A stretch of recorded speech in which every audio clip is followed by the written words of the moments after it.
Hello, everyone, and welcome to another Zoom catch-up. And of course, it's CEO update time. I'm Clive Adams, and I am joined by the Bowls Australia CEO in Neil Dalrymple. How are you, Neil? Good, thanks, Clive. How are you? Yeah, very well, mate. Very well. A few things have changed since we last spoke. We've got a new president of Bowls We Australia.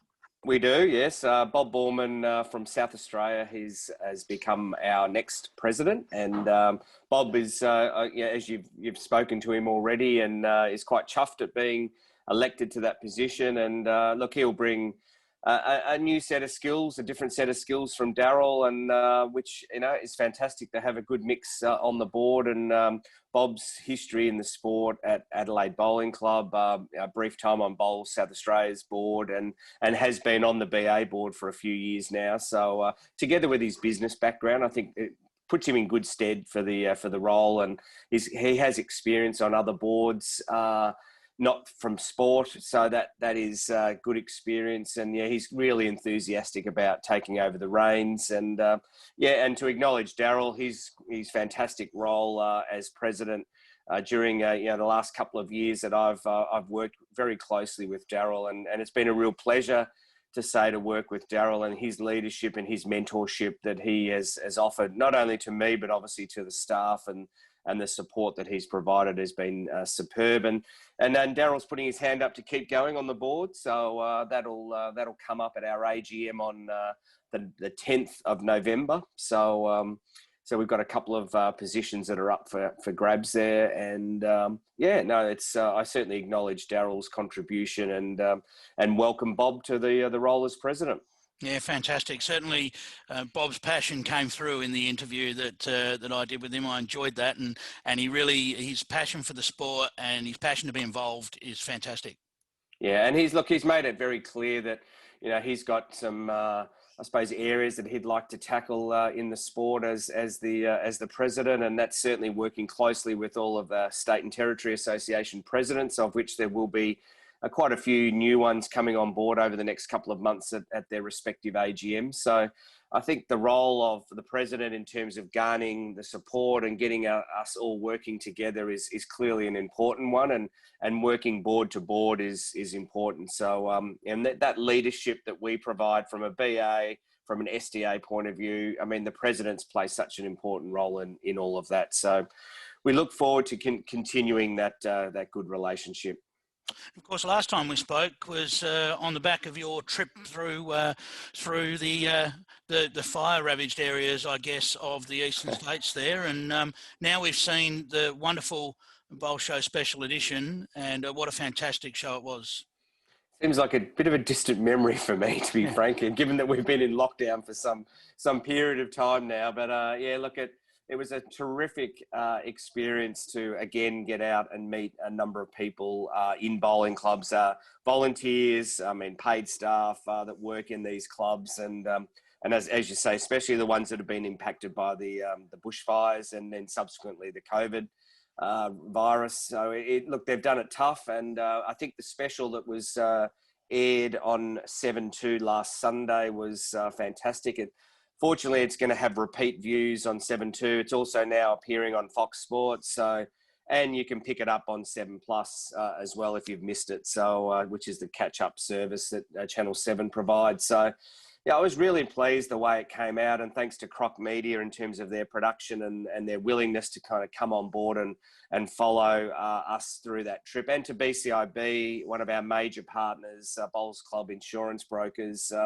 Their financial support to make this episode happen was truly fantastic, and we thank them for that. And yeah, look, I think it's just just shows what Bowls is all about, Clive, in terms of the grassroots volunteers, the resilience that people show in times that are difficult, and the important role that a Bowls Club plays in the community as a central hub.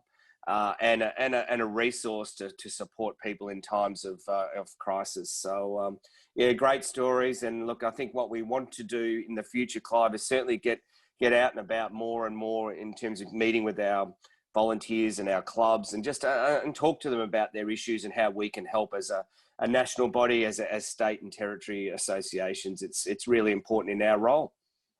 Absolutely. And look, I guess we move on to the COVID situation and how that's still affecting clubs and so forth, and particularly in Victoria. How's things going in that space, Neil? Well, I mean, it's it's a bit of the new norm, as they say, in terms of experiencing lockdown and not having been into the office since I think the 1st of April or thereabouts. So it's certainly a long period. And I mean, I know the people in the communities that I live in Melbourne are certainly getting frustrated. But unfortunately, regional Victoria is now a little bit more opened up as the numbers start coming down. So I think there's certainly light at the end of the tunnel. Spring is in the air, the sun's getting a bit warmer, so people feeling a little bit better when they're out having their 1 or 2 hour walks. So now look, it's I think there's a little bit of optimism that things are on the improve in Melbourne, and certainly from across the country. Bowls is certainly back up and playing in most parts of Australia, which is fantastic. And I'm sure people are just looking forward to getting out and having a roll and just doing some exercise and catching up with friends, which is such an important part of the bowls community. And I'm sure people are looking forward to 2021. And 2020 hasn't exactly been what we would have liked it to be, Neil. And 2021 is going to be a busy time.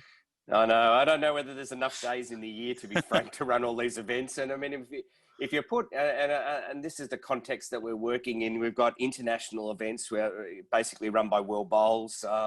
We've got national events that Bowls Australia run. There are state championships and many other state events that our state and territories operate. Then there's the regions and the districts and the associations are running events. And then there's, of course, there's pennant and other, I suppose, club events that will be run. So trying to fit everything in is an extremely challenging role.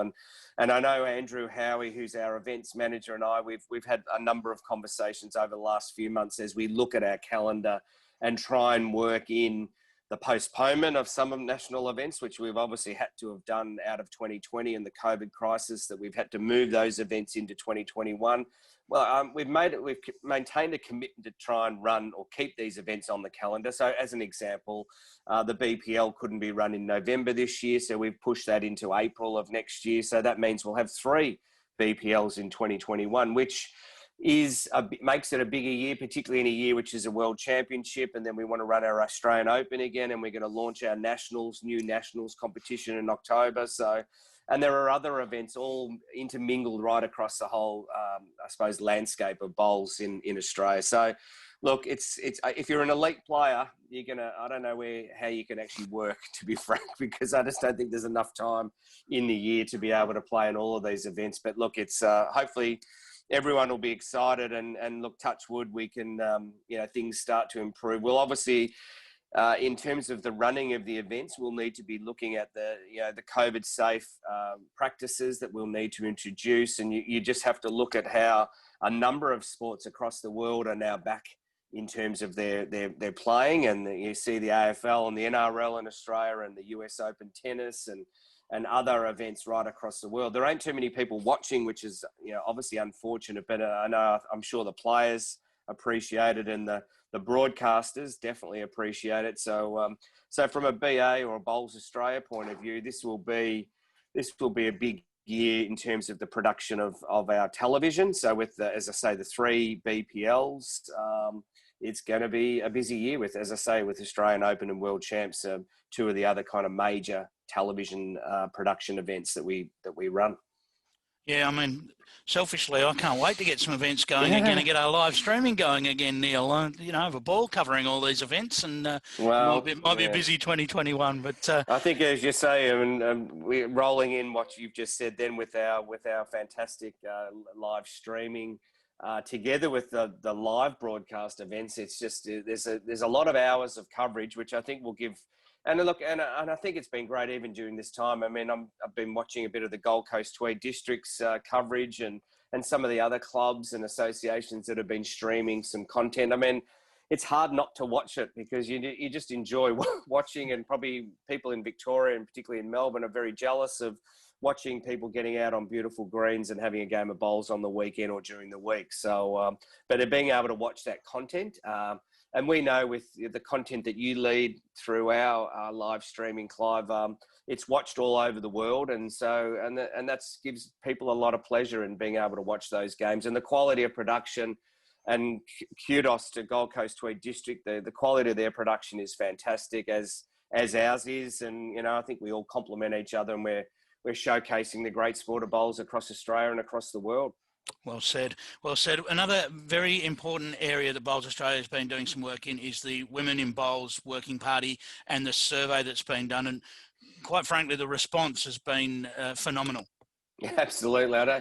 We anticipated 500 maybe to up to 1,000 responses. So to get over 3,000 responses to this survey for our Women in Bowls Working Party has been enormous and overwhelming. And now that we have a hell of a job to actually piece it all together and put it into some sort of manageable format that our working party can make some sense of. So, but that's a good challenge to have. And look, it's such an important part of the sport, Clive. I mean, we're underrepresented in female participation across the board. There are 51% of women make up the Australian population, and roughly 30% of the bowls participation membership. So clearly, there's a gap there, and we're not attracting or appealing as well as we should to that part of the community. And so we need to find out why, and then put in place some strategies about how we can readdress that situation. So, and it could be, we all have, I think we all have a view about why, and whether it's when we play and when we offer the competitions, it's how women are made to feel when they come into clubs. Is there a welcoming environment? How are they treated by their fellow members? And that's not just men, but that's other women as well. So I think there are a range of issues that will surely come up in this survey. And a lot of them will know and will have heard them, but I'm sure hopefully what we can do now is in a sensible and strategic way, we can come up with some actions to really address that situation. Yeah, certainly. There'll be plenty of clubs out there that are hearing exactly what you say in terms of wanting to welcome more women into their clubs. Neil, thank you very much for your time. I know you're a busy man, so we appreciate your time, and we'll catch up with you next time. Always time to talk to you, Clive, as you know. Thanks, Neil. See ya.